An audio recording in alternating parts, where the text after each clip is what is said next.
अस्तित्व में भौतिक स्तर पर जो चीज आपके सबसे करीब है वो है आपका शरीर। और ये शरीर इस धरती का बस एक छोटा सा टुकड़ा है। आप इसी पृथ्वी की एक उपज हैं। अभी आप एक ऐसी उपज हैं जो चारों ओर उछल कूद रही है। कुछ समय बाद आप मिट्टी का छोटा सा ढेर बन जाएंगे।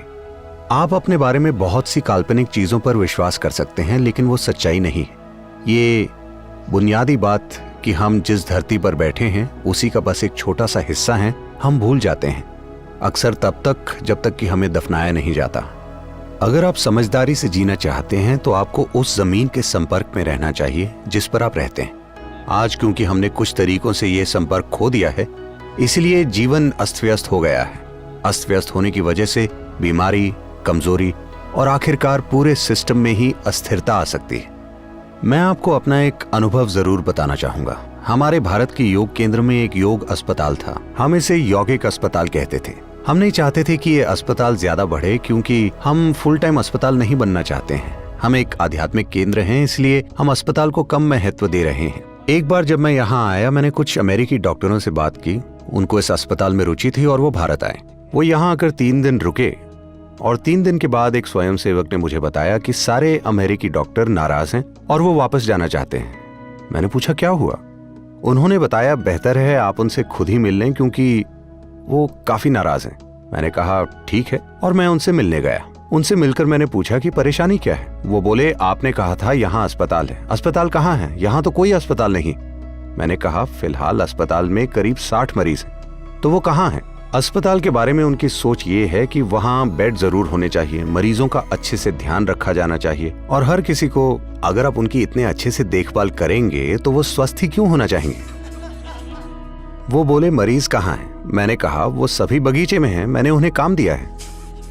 हम उन्हें उपचार, थेरेपी और दवाएं तो देते ही हैं, लेकिन बाकी समय मैं उन्हें काम देता हूँ। जो कुछ भी वो कर सकते हैं उन्हें जरूर करना चाहिए। सबसे बढ़कर उन्हें नंगे पैर और नंगे हाथों के साथ जमीन पर काम करना चाहिए, यानी बस धरती के संपर्क में रहना चाहिए, क्योंकि आप बस इस धरती की एक बूंद हैं।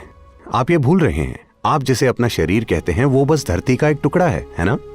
अगर स्रोत से ही आपका कनेक्शन टूट जाए तो क्या आप अस्त व्यस्त नहीं हो जाएंगे? फिटनेस और खुशहाली का मतलब ट्रेडमिल पर दौड़ना और भारी भरकम मांसपेशियां बनाना नहीं है। नहीं, सिस्टम में तत्वों की समग्रता को मजबूत बनाना बहुत जरूरी है। तो क्या ऐसा करने का कोई तरीका है? हाँ, कुछ खास तरीकों से हम ऐसा कर सकते हैं। एक सरल तरीका है पृथ्वी, पानी और पौधों के साथ काम करना और घर से बाहर रहना। सिर्फ इतना करने से कुछ फर्क पड़ने लगेगा। तो मूल रूप से अगर शरीर को पोषण देने वाला भोजन मिलना निश्चित है, सांस लेने के लिए साफ हवा है और आप धरती के संपर्क में हैं, तो ये अच्छी सेहत पाने की पूरी प्रक्रिया हो सकती है। अगर आप धरती से संपर्क नहीं बना सकते और अगर आप धनवान और फैशनेबल हैं तो आप मड बाथ ले सकते हैं, वो भी एक तरीका है। तो आज आप छुट्टी लेते हैं, स्पा जाकर मड बाथ लेते हैं, एक बहुत ही महंगे वातावरण में। लेकिन अगर आप हर रोज कम से कम कुछ मिनट के लिए अपना हाथ पृथ्वी के संपर्क में रखें तो आप देखेंगे कि आपका शरीर ज्यादा बेहतर स्थिति में होगा, क्योंकि जब भी शरीर पृथ्वी के संपर्क में होता है तब यह खुद को फिर से व्यवस्थित करता है। आप जितना ज्यादा इसके संपर्क में रहें उतना ही अच्छा है। आप सभी अब किसान तो नहीं बन सकते, और हो सकता है आप 12वीं मंजिल पर रहते हों तो आप माली भी नहीं बन सकते, लेकिन कम से कम पृथ्वी के साथ थोड़ा संपर्क जरूरी है। आपकी हथेलियां और तलवे इसके प्रति बहुत ज्यादा संवेदनशील होते हैं। अगर आपके पैर और हथेलियां धरती के संपर्क में आए तो उससे फर्क पड़ेगा, या कम से कम आप, वैसे मैं इसकी सलाह तो नहीं देता, लेकिन अगर आप दोपहर में आराम करना चाहते हैं तो आप एक पेड़ के नीचे कीजिए।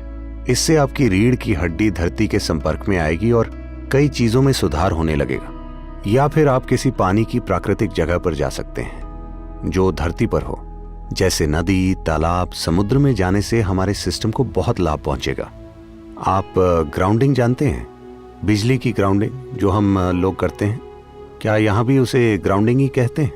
आप उसे क्या कहते हैं? अर्थिंग। उसे अर्थिंग या ग्राउंडिंग कहा जाता है। वास्तव में उसे अर्थिंग कहा जाता है। तो जब आप ज़मीन में बिजली का कनेक्शन लगाते हैं तो इसे गीला रखा जाता है, क्योंकि अगर गीला होगा तो संचालन बेहतर होगा। तो इसी तरह भारत के मंदिरों में लोग पूरी तरह से शरीर को गीला करके लेटकर प्रणाम क्यों करते हैं? क्योंकि वहां पर संपर्क केवल धरती से ही नहीं बल्कि खास तरह की ऊर्जावान धरती से होता है। तो आप चाहते हैं कि आपका पूरा शरीर इसके संपर्क में आए, इसीलिए पुरुष नंगे बदन जाते हैं, या कम से कम वो शरीर के ऊपरी हिस्से में कपड़े नहीं पहनते। महिलाएं गीले कपड़ों में जाती हैं ताकि संपर्क हो सके प्रकृति के साथ। ये संपर्क, चाहे वो संपर्क धरती के साथ हो या वायु के साथ या जल के साथ, ये बहुत जरूरी है। अगर ये संपर्क नहीं है तो शरीर धीरे धीरे अपनी समग्रता और स्थिरता को खो देगा। ये अपनी बहुत सी क्षमताएं खो देगा जो इसमें मौजूद हैं। ये फिर भी जिंदा रह सकता है, ऐसा नहीं है कि कल मर जाएगा, लेकिन वो अपनी कई क्षमताओं को खो देगा जिसके साथ ये आया है। कई संभावनाएं, वो सभी संभावनाएं जो मानव सिस्टम में हैं, खो जाती हैं क्योंकि आपने प्राकृतिक तत्वों के साथ संपर्क खो दिया है। खास करके जब आप डिनर या लंच करने जाते हैं तो पहले कम से कम आधे घंटे के लिए बिना चप्पल के चलें। इस ग्रेनाइट पर नहीं, या तो घास में या फिर बाहर मिट्टी में। आप देखेंगे कि शरीर के धरती से संपर्क में होने के बाद जब आप खाना खाते हैं तो शरीर उसको बहुत अलग तरीके से लेता है। पाचन क्रिया तो वैसे भी होगी ही, लेकिन आप अपने सिस्टम में कितना जोड़ पाते हैं ये इस पर निर्भर करता है कि आप पृथ्वी के साथ कितने तालमेल में हैं। तो अगर आधा घंटा भी आप बिना जूते या चप्पल के चलें और शरीर पृथ्वी के संपर्क में रहें तो आप देखेंगे आपके तत्वों के व्यवहार में समग्रता अभी से थोड़ी ज्यादा हो जाएगी। नंगे पैर चलना और खेलना वाकई लोकप्रिय हो रहे हैं। योग विज्ञान ने हमेशा इसकी सलाह दी है और अब विज्ञान भी यही बोल रहा है। विशेष रूप से बच्चों के लिए ये न सिर्फ उन्हें बेहतर संतुलन देता है बल्कि ये उनकी दिमागी क्षमताओं को विकसित करने में भी मदद करता है। पैरों की नसें संवेदनशील होती हैं। जब पैर जमीन के संपर्क में आते हैं तो बच्चों में पर्यावरण की बेहतर समझ विकसित होती है और साथ ही वे अपने शरीर के प्रति ज्यादा जागरूक बनते हैं। पैदल चलने को ज्यादा स्फूर्ति, ज्यादा मजबूत टांग की मांसपेशियों और चोट पहुंचने की कम संभावना से भी जोड़ा गया है। पृथ्वी के संपर्क में होने के कई और भी पहलू हैं। आश्रम में मैं हमेशा लोगों से कहता हूं, आप चाहे जो भी काम करते हो, कम से कम दिन में 1 घंटा अपनी उंगलियां जरूर धरती में डालें। आप कहीं किसी बगीचे में जाकर कुछ कीजिए, आपके हाथों पर मिट्टी लगनी चाहिए। ये आप में प्राकृतिक रूप से एक शारीरिक स्मृति का निर्माण करेगा, एक शारीरिक स्मृति कि आप नश्वर हैं। हर दिन अगर आप धरती में अपने हाथ डालते हैं तो आपका शरीर यह जान जाएगा कि वो हमेशा नहीं रहेगा, क्योंकि शरीर की अपनी याददाश्त है। शरीर की याददाश्त मानसिक याददाश्त से कहीं ज्यादा महत्वपूर्ण है। फिलहाल जो याददाश्त आपके शरीर में है वो आपके मन की याददाश्त से कहीं ज्यादा आप पर हावी है। अगर आप पृथ्वी के संपर्क में हैं तो ये शारीरिक रूप से कोशिकाओं के स्तर पर, तत्वों के स्तर पर आपको लगातार याद दिलाता रहेगा कि आप नश्वर हैं। अगर आप धरती के पास हैं तो देखिए, नश्वरता की याद आध्यात्मिक प्रक्रिया का सबसे महत्वपूर्ण पहलू है। आप शरीर से परे कुछ क्यों जानना चाहेंगे? सिर्फ इसलिए क्योंकि आप जानते हैं कि ये एक दिन खत्म हो जाएगा, है ना? मान लीजिए अगर आपका शरीर अमर होता तो कौन बैठकर ध्यान करता? अगर ये खुद अमर होता तो कौन इसके परे कुछ जानने की कोशिश करता? क्योंकि चाहे आप सचेत रूप से जागरूक ना हो, तब भी कहीं गहराई में आप जानते हैं कि आपकी एक्सपायरी डेट है। आप इसे थोड़ा खींचने की कोशिश कर रहे हैं, लेकिन आप जानते हैं आपकी एक्सपायरी डेट है। इसीलिए जानने की गहरी इच्छा है ना?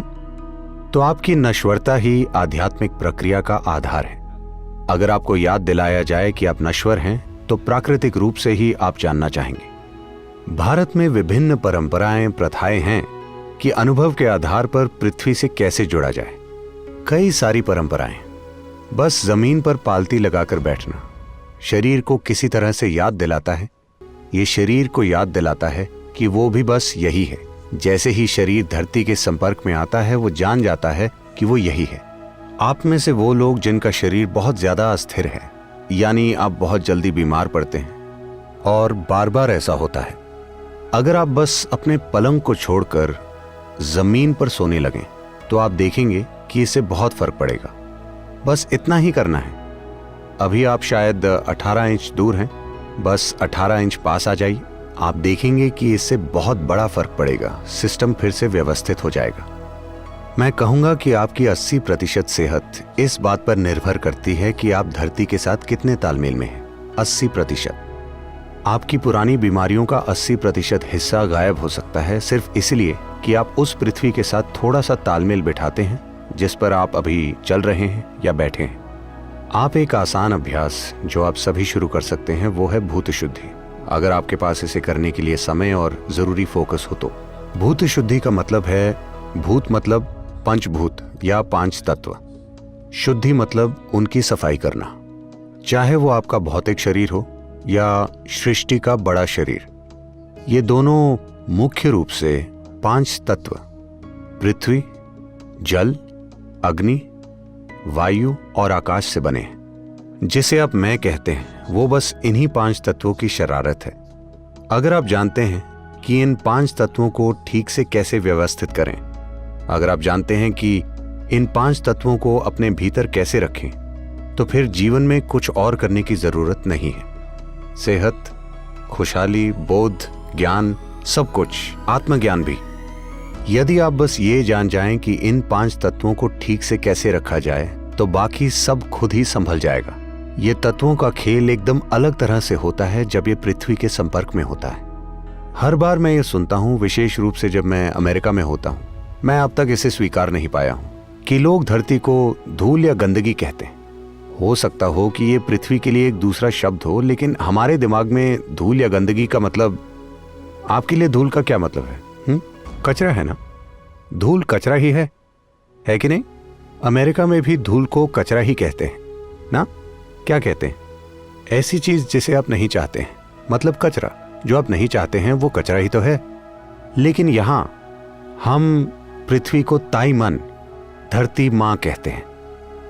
ऐसा क्यों है कि हमारे अंदर उन सभी चीजों के प्रति आदर का भाव नहीं है जो हमारे जीवन को बनाने में और चलाने में हर पल योगदान देती हैं? आप बस उनसे अलग तरह का बर्ताव कीजिए, अचानक से वो आपके अंदर अलग बर्ताव करने लगेंगी। अगर आप 3 दिनों तक पानी ना पिएं तो फिर भगवान भी आ जाएं तो आप उनसे पानी ही मांगेंगे। अगर हम आपका नाक 3 मिनट तक बंद कर दें तो फिर आपको भगवान नहीं चाहिए, आपको हवा चाहिए सांस के लिए, वो भी ताजी, है ना?